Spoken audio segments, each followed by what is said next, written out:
बुजुर्ग बरतर ने पाकिस्तान को शाहकार दरियाओं से नवाज रखा है।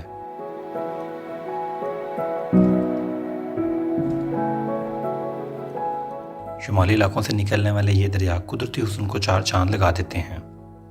वादी कुमराट का दरिया पंचकोरा हो या वादी सवात का दरिया सवात, वादी कागान का दरिया कुनहार हो या वादी कश्मीर का दरिया नीलम, हर एक खूबसूरती में अपनी मिसाल आप है।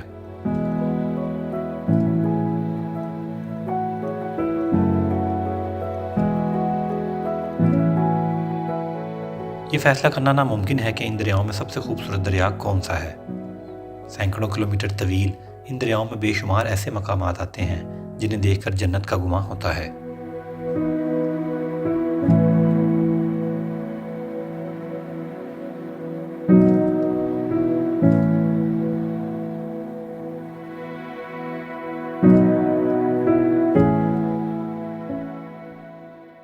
जब हम ट्रिप पे जाते हैं सवात के तो दरिया कलाम हमारी मेजर अट्रैक्शन होती है, और जब हम जाते हैं नारान के ट्रिप पे तो दरिया कुम्हार इसकी मेजर अट्रैक्शन होती है। इसी तरह जब आप कश्मीर के टूर पे जाते हैं तो दरिया नीलम इसकी मेजर अट्रैक्शन है, और नारान और कलाम के टूर में आपको दूसरी लोकेशंस ज़्यादा अपील करती हैं, लेकिन मेरे ख्याल से जो कश्मीर का ट्रिप है इसमें दरिया नीलम आपकी मेजर अट्रैक्शन रहती है। ये आपको ऐसे ऐसे खूबसूरत व्यूज़ दिखाता है। और आपस की मैं आपको बात बताऊँ, इस दरिया की असल खूबसूरती ना केरन के बाद स्टार्ट होती है। बहुत ज़्यादा लोग हैं केरन से वापस चले जाते हैं या शारदा तक जाते हैं या केल तक जाते हैं, लेकिन जो इसकी वाइल्ड ब्यूटी है वो केल के भी बाद में समझता हूँ शुरू होती है। इसके इतने ज़बरदस्त इसमें नाले गिरते हैं आके अस्तोर वैली से और उसके बाद ग्रेस वैली से। इस वक्त मैं ग्रेस वैली में खड़ा हूँ। ग्रेस वैली का ज़्यादा जो पार्ट है वो इंडियन ऑक्यूपाइड कश्मीर में है और उसका थोड़ा सा पार्ट हमारे पास है, और यहाँ पे फॉरेस्ट डिपार्टमेंट की खसूसी तवज्जो है दरख्तों पे। जब आप निकलते हैं केल से तो थोड़ी देर बाद ही आपको इतने घने जंगल नज़र आना शुरू हो जाते हैं, और उनमें से फिर दरिया जो आपको नज़ारे दिखाता है तो आपके मुंह से बेख्तियार सुभान अल्लाह निकलता है। तो मैं इस वक्त ताओबट के एंडिंग पॉइंट पे खड़ा हुआ हूँ। यहाँ से दरिया नीलम एंटर हो रहा है पाकिस्तान में, और अब मैं जाऊँगा इस दरिया के साथ साथ जहाँ तक जा सकता हूँ। देखते हैं इसमें कौन कौन से नाले गिरते हैं, और मुकामियों से पूछेंगे कि नाले कहाँ से आ रहे हैं। तो ये सारी चीज़ें हम कवर करेंगे। इस सारे एरिया में कहीं कहीं ड्रोन पे पाबंदी और कहीं कहीं नहीं, तो मेरे साथ रहिएगा। मैं इस वक्त शुरू हो रहा हूँ, ये ब्रिज है बड़ा फेमस ताओबट का, यहाँ से शुरू हो रहा हूँ।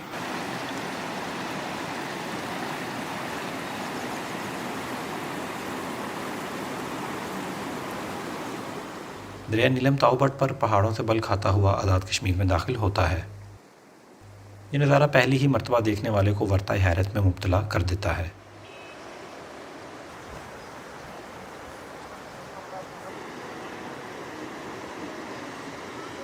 अगर आप मुझसे पूछें कि मुझे इन दरियाओं में किस दरिया का कौन सा मुकाम सबसे ज़्यादा पसंद है, तो मेरा जवाब होगा दरिया नीलम पर ताओबट का मुकाम।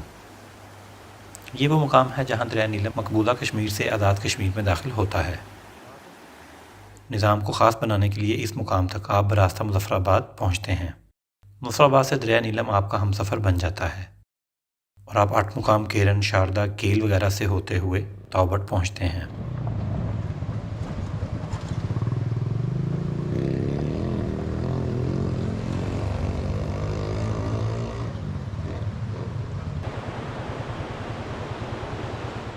हरी हरी वादी और शफाफ पानी, शहरों से जाने वालों को तो अपनी आंखों पर यकीन ही नहीं आता कि वो इस कदर दिलकश नज़ारा देख रहे हैं।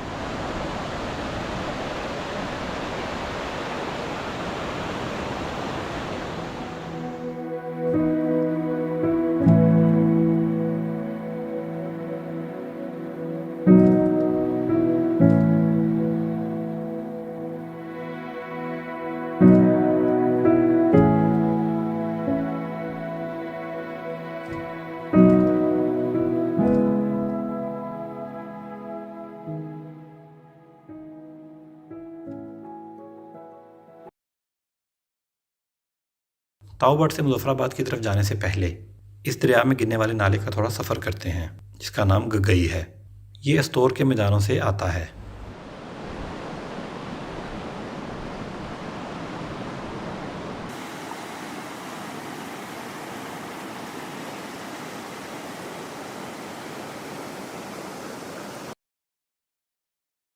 फितरत के हुस्न के बारे में जो हम किताबों में पढ़ते हैं, तौबट इससे अगली मंजिलों का निशान है। शायद खुदा ने जन्नत का एक टुकड़ा अहले ज़मीन को अता कर दिया है ताकि वो इसकी तख्लीक को देखकर दम बखुद रह जाएं। ये वो मुकाम है जहाँ हकीकत भी ख्वाब लगता है।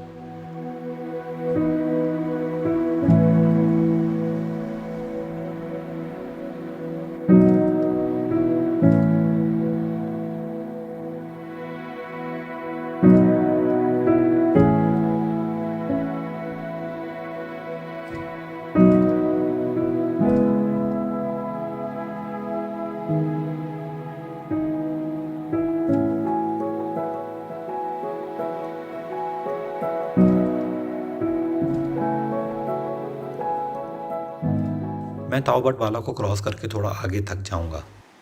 ये वो कश्मीर का हिस्सा है जहाँ सबसे कम लोग आते जाते हैं और मुझे ऐसी जगह फितरत के ज़्यादा करीब महसूस होती हैं।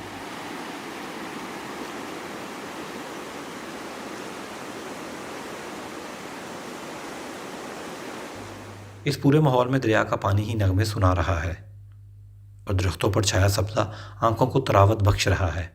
कहीं कहीं से परिंदों की मुख्तलिफ आवाज़ें सुनने को मिलती हैं तो सारा मंजर ही सहर अंगेज़ हो जाता है। सुबहान अल्लाह।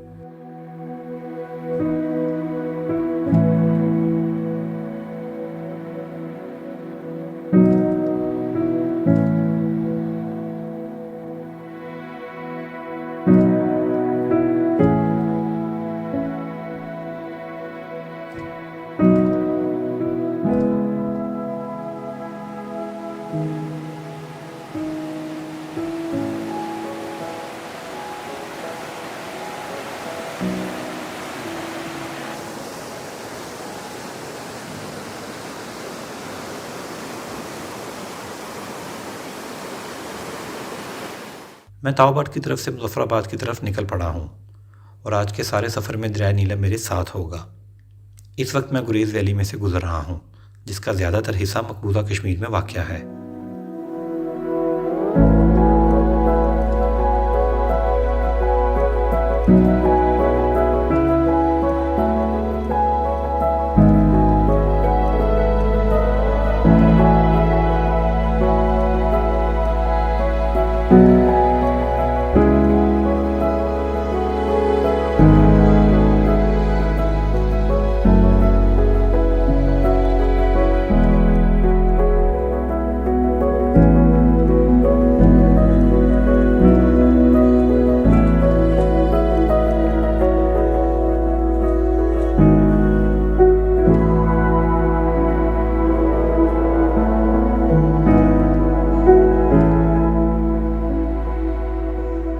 केल से थोड़ा पहले एक आबशार भी दरिया में गिरती है जिसे जामगर आबशार कहा जाता है।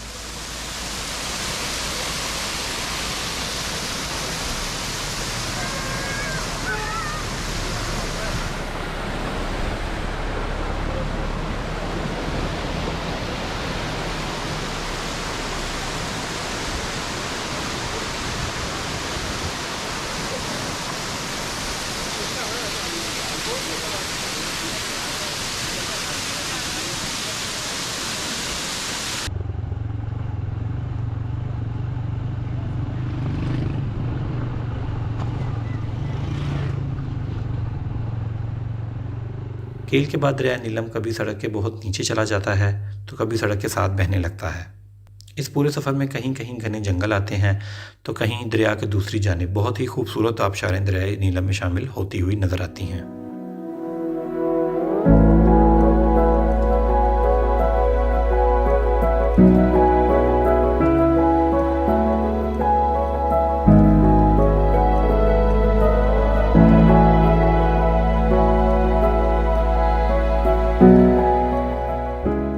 शारदा के बाद सड़क पर आबादी ज़्यादा होने लगती है। शारदा से पहले और शारदा के बाद इसमें कई बड़े नाले भी शामिल होते हैं जिनमें गुजरनाड़ और सुरगन नाले शामिल हैं।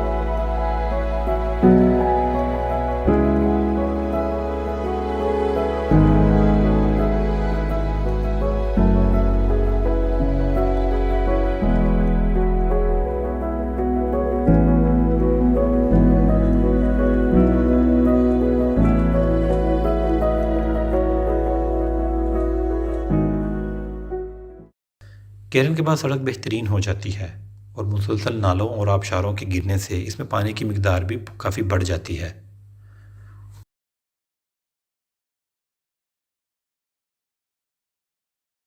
अल्हम्दुलिल्लाह दरिया नीलम का हमने सफ़र आज पूरा कर लिया है और हम पहुंच गए हैं धनी वाटरफॉल के करीब। 2-3 किलोमीटर पीछे नीलम झेलम डैम था और मेरा प्रोग्राम यही था कि मैं जब ताओबट से निकला था तो मैं इसको नीलम झेलम डैम तक कवर करूंगा, क्योंकि मेरा घर वालों के साथ एक प्रॉमिस है कि मैं रात के वक्त बाइक नहीं चलाऊँगा। तो मेरा ख्याल था कि मैं यहाँ तक पहुँच जाऊँगा। अभी वैसे 1 घंटा है मगरिब होने में भी, हम इसको आगे तक लेके जा सकते हैं, लेकिन दरिया बहुत नीचे और कहीं बहुत ऊपर जाएगा। और वैसे भी डैम का जो रिजर्वायर है उसके बाद इसका पानी जो है वो 20% रह जाता है पीछे। हमने तकरीबन 160-70 किलोमीटर का सफ़र तय किया है और बहुत ही एफर्ट थी, जिसमें से 70-80 किलोमीटर तो सड़क थी ही नहीं। वैसे आप मुझे बताइएगा आपका कौन सा दरिया फेवरेट है। नॉर्मली दरिया हुंजा, दरिया सिंध और दरिया नीलम, दरिया कला, दरिया सवात और दरिया कुनहार, ये वो दरिया हैं जब आप टूरिज़म पे निकलते हैं, ट्रिप पे निकलते हैं तो ये दरिया अक्सर आपके साथ होते हैं। दरिया हुंजा और दरिया स्कर्दू तो उस तरह से ग्रीन नहीं होते, वहाँ पे ज़रा उसका लैंडस्केप डिफरेंट है। तो नॉर्मली इन 3 दरियाओं को ही कंपैरिजन किया जाता है ग्रीनरी की वजह से। आप मुझे बताइएगा आपका फेवरेट दरिया कौन सा है और ये एपिसोड आपको आज कैसा लगा। मेरी बहुत एफर्ट लगी है, लिहाजा इसको लाइक कीजिएगा, कमेंट कीजिएगा और मेरे चैनल को सब्सक्राइब कीजिएगा। अल्लाह हाफ़िज़।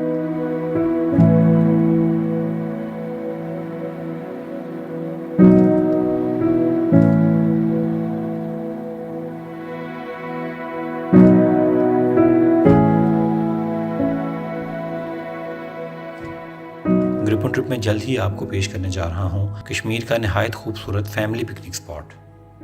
और अगर आप ताओबट बाला में की गई ख़ास मेहमानों की दावत देखना चाहते हैं तो यहाँ क्लिक करें। और अगर देखना चाहते हैं कील से ताओबट का ख़तरनाक लेकिन नहायत खूबसूरत सफ़र तो यहाँ क्लिक करें। ग्रिपन ट्रिप में मेरे साथ रहें और मेरे चैनल को सब्सक्राइब करें।